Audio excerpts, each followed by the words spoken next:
સત્યવતી એક માછીમારની દીકરી હતી. તેના શરીરમાંથી માછલી જેવી ગંધ આવતી હતી, તેથી તેને મત્સ્યગંધા કહેવામાં આવી. તે નદી પાસે રહેતી અને નાવ ચલાવવાનું કામ કરતી. એક દિવસ પરાશર ઋષિ નદી પાર કરવા આવ્યા. નાવમાં જતા વખતે તેઓ સત્યવતીથી પ્રભાવિત થયા. ઋષિએ તેને એક વરદાન આપ્યું. તેની ગંધ સુગંધમાં બદલાઈ ગઈ, યોજનો દૂર સુધી ફેલાય તેવી સુગંધ. ત્યારબાદ સત્યવતી યોજનગંધા તરીકે ઓળખાઈ. ઋષિ પરાશર અને સત્યવતીના સંબંધથી વ્યાસજીનો જન્મ થયો. વ્યાસજી જ પછી મહાભારતના રચયિતા બન્યા. જન્મ પછી વ્યાસજી તપ કરવા જંગલમાં ચાલ્યા ગયા. શાંતનુ રાજા સત્યવતીની સુગંધથી મોહિત થયા. સત્યવતીના પિતાએ શરત મૂકી કે તેના સંતાનો જ રાજા બનશે. આ માટે ભીષ્મે બ્રહ્મચર્ય વ્રત લીધું.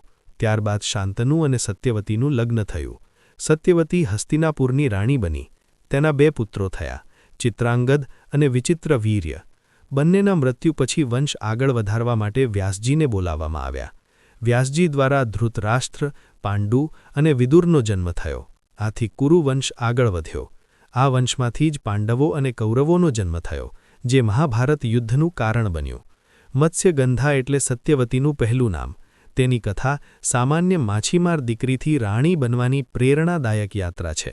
તે મહાભારતના મહત્વપૂર્ણ પાત્રોમાંથી એક છે, કારણ કે તેના દ્વારા જ શ્રી મહાભારત કથા. વધ્યો. અવનવી ઐતિહાસિક અને ધાર્મિક માહિતી જાણવા માટે પાઠક સાહેબની આ યુટ્યુબ ચેનલ લાઇક અને સબસ્ક્રાઇબ કરો. Channel address Pathak Madhusudan.